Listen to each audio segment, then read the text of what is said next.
ఇంటికి నా అల్లుడు వస్తున్నాడు, నాటుకోడి చేసి పెడితే నోట్లో పెట్టుకోగానే రుచి అదిరింది అని అనాలనుకునే ప్రతి అత్తలందరి కోసం ఈ వీడియో చూడాల్సిందేనండి. సింపుల్ గా టేస్టీగా. వీడియోలోకి వెళ్ళబోయే ముందు మీకు ఒకటి షేర్ చేసుకోవాల్సింది ఏంటి అంటే, మన ఛానల్లో ప్రతి నాన్ వెజ్ ఐటమ్స్ అయితే ఉంటాయండి. తప్పకుండా చూడండి, మీరైతే ఫుల్ గా సాటిస్ఫై అవుతారు. బోటి గోంగూర, బోటి వేపుడు, బోటి కూర, అదే విధంగా నాటుకోడి వేపుడు, నాటుకోడి గోంగూర, నాటుకోడి కర్రీ, అలాగే రొయ్యల వేపుళ్ళు, రొయ్యల కూరలు, ఇలా చెప్పుకుంటూ పోతే ప్రతి నాన్ వెజ్ ఐటమ్స్ అయితే ఉంటాయండి. మీకు ఇంకా నా నుండి ఎటువంటి రెసిపీస్ కావాలో కూడా కామెంట్ సెక్షన్ లో అడగొచ్చండి. సో ముందుగా ఈ నాటుకోడి కూర మంచి టేస్టీగా రావడం కోసం వీడియోలోకి వెళ్ళినట్లయితే మనకి కావాల్సినంత కూరను తీసుకొని, అదేనండి నాటుకోడిని తీసుకొని ముక్కలుగా కట్ చేసుకొని శుభ్రంగా వాష్ చేసుకొని ఒక కుక్కర్ లో యాడ్ చేసి పసుపు, ఉప్పు, ఆయిల్, వాటర్ యాడ్ చేసుకొని చక్కగా 4-5 విజిల్స్ వచ్చేంత వరకు కుక్ చేసుకోవాలండి. చూసారు కదా, ఇలా కుక్ చేసుకున్న ఈ నాటుకోడి ముక్కల్ని పక్కన పెట్టేసుకొని స్టవ్ మీద ఒక కడాయిని పెట్టుకొని కర్రీ చేసుకునే విధంగా దానిలో 2 టేబుల్ స్పూన్ వరకు ఆయిల్ ని యాడ్ చేసి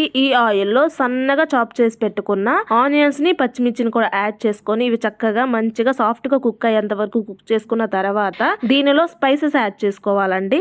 ధనియాల పొడి, కారం, పసుపు, ఉప్పు, అల్లం వెల్లుల్లి పేస్ట్ యాడ్ చేసి అవి పచ్చి వాసన పోయేంత వరకు 2-3 మినిట్స్ పాటు లో టు మీడియం ఫ్లేమ్ లో వేయించుకున్న తర్వాత సన్నగా చాప్ చేసి పెట్టుకున్న టమాటా ముక్కల్ని యాడ్ చేసుకోవాలండి. ఈ టమాటా ముక్కలు కూడా సాఫ్ట్ గా మగ్గేంత వరకు కుక్ చేసుకున్న తర్వాత దీనిలో ముందుగా మనం నాటుకోడి ముక్కల్ని కుక్ చేసుకున్నాం కదా, దానిని యాడ్ చేసుకోండి వాటర్ తో పాటుగా. సో మొత్తం కలిసేలా కలుపుకొని ఇప్పుడు తగినన్ని వాటర్ యాడ్ చేసుకోండి. నాటుకోడి ముక్కలు ఆల్రెడీ ఉడికాయి కదా, సో తక్కువ వాటర్నే పడతాయండి. సో వాటర్ని యాడ్ చేసి మంచి గ్రేవీ కన్సిస్టెన్సీ వచ్చేంత వరకు, ఆయిల్ సపరేట్ అయ్యేంత వరకు కుక్ చేసుకోవాలండి. చూసారు కదా, ఇలా కుక్ అయిన దీనిలో గరం మసాలాని, కొత్తిమీర అని, ఒక చెక్క నిమ్మరసాన్ని పిండుకున్నట్లయితే టేస్ట్ అనేది ఎన్హాన్స్ అవుతుందండి. సో ఇలా ఎక్కువసేపు లో ఫ్లేమ్ లోనే కుక్ చేసుకోండి.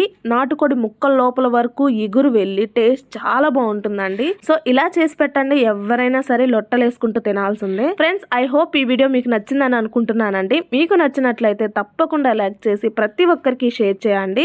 ఇలాంటి రెసిపీస్ కోసం మన ఛానల్ని సబ్స్క్రైబ్ చేసుకోండి. మీకు నా నుండి ఎటువంటి రెసిపీస్ కావాలో కామెంట్ సెక్షన్లో అడగండి. Thanks for watching.